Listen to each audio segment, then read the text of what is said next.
Hola chicos y chicas de cuarto, ¿cómo andan?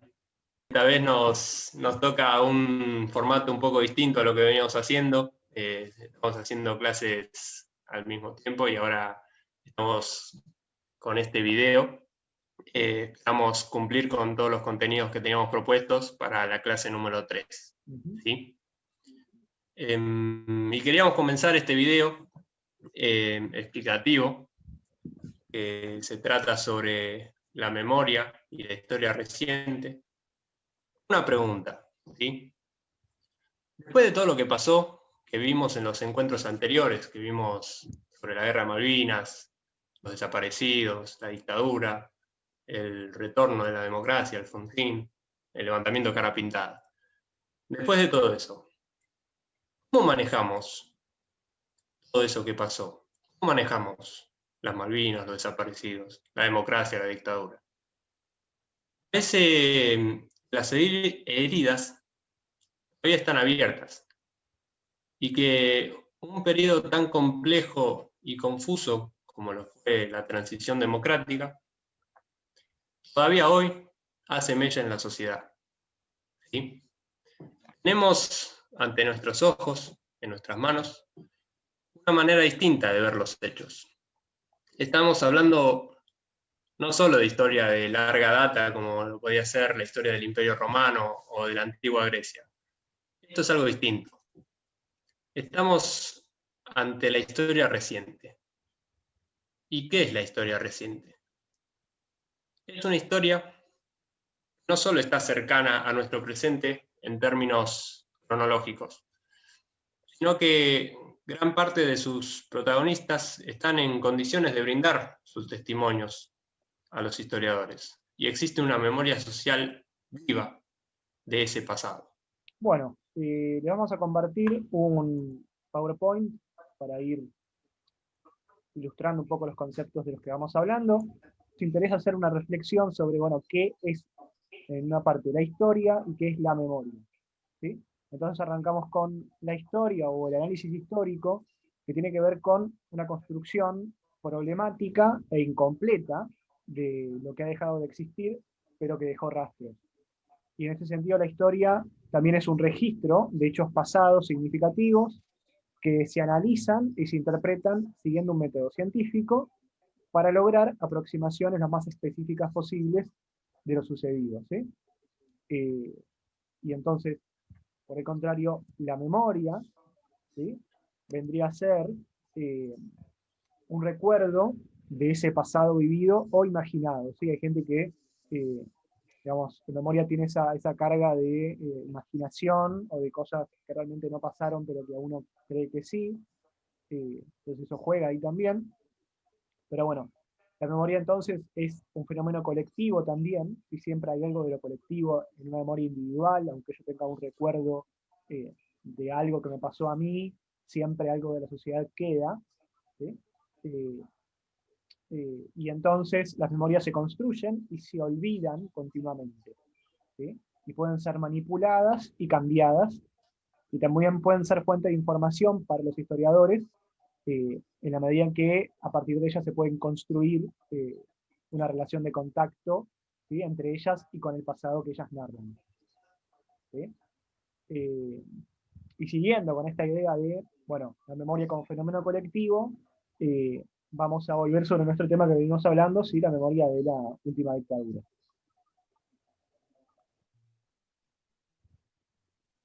Le dejo paso a Fede. Bien. Bueno, como saben, los últimos años de la dictadura militar estuvieron marcados por un proceso de derrumbe de la legitimidad, ¿sí?, en el ejercicio del poder de los militares. ¿Sí? Y también estuvo marcado por un proceso de crecimiento opositor a la dictadura. ¿Sí? Los factores que jugaron un rol esencial en esos procesos fueron la aguda crisis económica, por un lado, saben, la inflación, que fue 10, 15 veces más, o no sé cuánto en realidad, pero mucho más grave de lo que es hoy en día.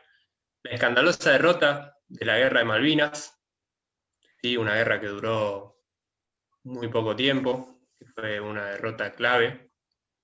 Las críticas, las violaciones a los derechos humanos, que estaban en crecimiento en ese momento, ¿sí? Cada vez más había casos de gente desaparecida, gente torturada y de gente asesinada por el régimen. En respuesta a este contexto de tensión creciente en torno al tema, el poder militar comenzó a buscar estrategias políticas y legales tendientes como a dar una cierta cantidad de respuestas a las demandas, ¿sí? Y sobre todo, más precisamente, a protegerse de posibles futuras consecuencias de sus actos criminales, ¿sí? En este contexto se consagró entonces la Junta Militar al diseño de una serie de instrumentos y medidas legales entre finales de 1982 y 1983.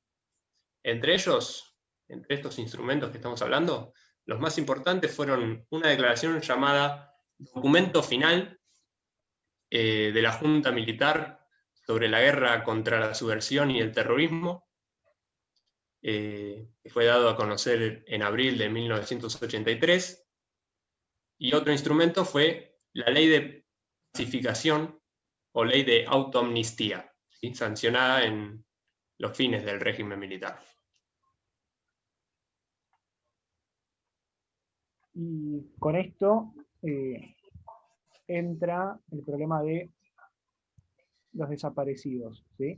Digamos, este documento final, como un intento de lavar culpas de parte de la dictadura de los crímenes de lesa humanidad que se cometieron, entre ellos las desapariciones de gente, de militantes y de jóvenes y de varios sectores de la sociedad, y su desaparición y su tortura y su muerte, ¿no? Ahora, desde luego es importante distinguir, ¿sí? Distinguir estos actores de los grupos que protagonizaron la denuncia humanitaria, es decir, la denuncia por la violación de los derechos humanos de las personas durante la dictadura, ¿sí? Aunque las exigencias de los derechos políticos dominantes pudieran tener cierto efecto confluyente en visibilizar el tema de los desaparecidos y en exigir respuestas al régimen, sus propósitos y motivaciones eran distintos, ¿sí? De aquellos de los organismos de derechos humanos y de los sectores cercanos, cuyas acciones públicas impugnaban directamente la represión y el régimen en su globalidad, ¿sí? Y reclamaban justicia. En el caso de los primeros sectores, el objetivo es más bien exigir una respuesta al poder para dar por terminado el asunto, ¿sí? Una suerte de, bueno, busquemos salir de acá, ¿sí? De este atolladero. Y a la vez deslegitimar al régimen, ¿sí? Y a pesar de la diferencia fundamental, sin desearlo y sin converger en las organizaciones de derechos humanos, actores, especialmente algunos medios, y algunos medios masivos de comunicación como el diario Clarín, terminaron por contribuir a que esas demandas de larga data de los familiares, ¿sí? De las víctimas, encontraran una receptividad pública un poco más amplia y sensible. Y en este escenario adverso, la preocupación central de las Fuerzas Armadas se centró en construir una estrategia segura para dejar el poder y para asegurarse de que las secuelas de la lucha contra el terrorismo no fueran revisadas, ¿sí? Y que la Junta quedara política y jurídicamente protegida, ¿sí? Se buscaba dejar el poder y que la Junta quede intacta, ¿sí? Así, desde fines de 1982, la Junta se abocó al armado de un paquete de medidas cuyo anuncio estaba previsto para marzo de 1983. ¿Sí? Dicho paquete, bueno, incluía este documento final. Era un acta de responsabilidad institucional de las Fuerzas Armadas, una ley antiterrorista que legalizaba los mecanismos de represión del terrorismo y la subversión, y la ley de autoamnistía, ¿sí? Este paquete estuvo en este contexto, ¿sí? De búsqueda de legitimidad y salida del régimen militar. Ahora bien, el incremento de la disidencia contra la dictadura llevó al gobierno militar a jugar su última carta, ¿sí? Las Fuerzas Armadas elaboraron este documento final sobre la guerra contra la subversión y el terrorismo. El 29 de abril de 1983, la Junta dio a conocer este documento final. Buscaba, por un lado, darle un punto final al tema de la lucha contra la subversión y, por otro lado, obtener la legitimación social sobre la guerra ganada contra el terrorismo. Es este sentido, ¿no? De la guerra que emprende los militares contra la subversión, en ese sentido de ver la lucha, ¿sí? de los dos bandos. Eso desde la perspectiva de los militares, claramente. Ahora, en el texto, ¿sí? Las Fuerzas Armadas asumen la cuota de responsabilidad histórica, ¿sí? De sus acciones, se reconocen como, bueno, nosotros hicimos esto y tenemos tal responsabilidad, pero también aplican, o sea, dicen que tienen otros grupos también responsabilidad, ¿sí? Y que desde los dos lados hay como cosas reprochables, ¿sí? Los militares lo llaman como, bueno, hubo excesos, ¿sí? Entonces, la Junta dice, se defiende, sigue argumentando que la intervención de las Fuerzas Armadas se dio a pedido del gobierno constitucional y con la aprobación expresa de la mayoría de la población, ¿sí? Esto es textual del documento.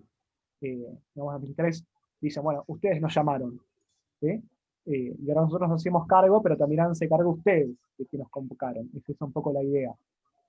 Ahora, en torno al tema de los desaparecidos, ¿sí? La Junta afirmaba que, cito, muchas de las desapariciones son una consecuencia de la manera de operar de los terroristas, ¿sí? Como echándoles la culpa a los desaparecidos. Y sigue, quienes figuraban en nóminas de desaparecidos y que no se encontraban exiliados o en la clandestinidad, se consideran muertos, ¿sí? Me van afirmando esto de, bueno, los que no están, están muertos y no sabemos dónde están, básicamente, y con esto niegan que hayan existido lugares, digamos, centros clandestinos de detención, sin lugares de detención o detenidos clandestinos en sí. Bien. Como bien decía Ezequiel, el documento final entonces demostraba ser un documento que exculpaba a las Fuerzas Armadas de los crímenes de lesa humanidad, ¿sí? El único juicio admitido en el documento, muy curiosamente, era el juicio de la historia y no el de los hombres. Esta es como una primera aproximación a la formación de la memoria, ¿sí? Fue como un primer acto de memorialización, si se quiere, sumamente político también, porque respondía a los intereses de la Junta. Y a partir de este momento vamos a ver cómo se va a ir transformando esa memoria, ¿sí? Y cómo algunas cosas se van a ir olvidando y otras cosas se van a ir remarcando también. Para esto también van a tener un audio, ¿sí? Que vamos a profundizar más en lo que sigue después de esta primera instancia de memorialización, ¿sí? Así que los invitamos a, cuando terminen de ver esto, seguir con el audio, allí sigan el hilo. Así que bueno, nos vemos y espero que les haya entretenido y gustado.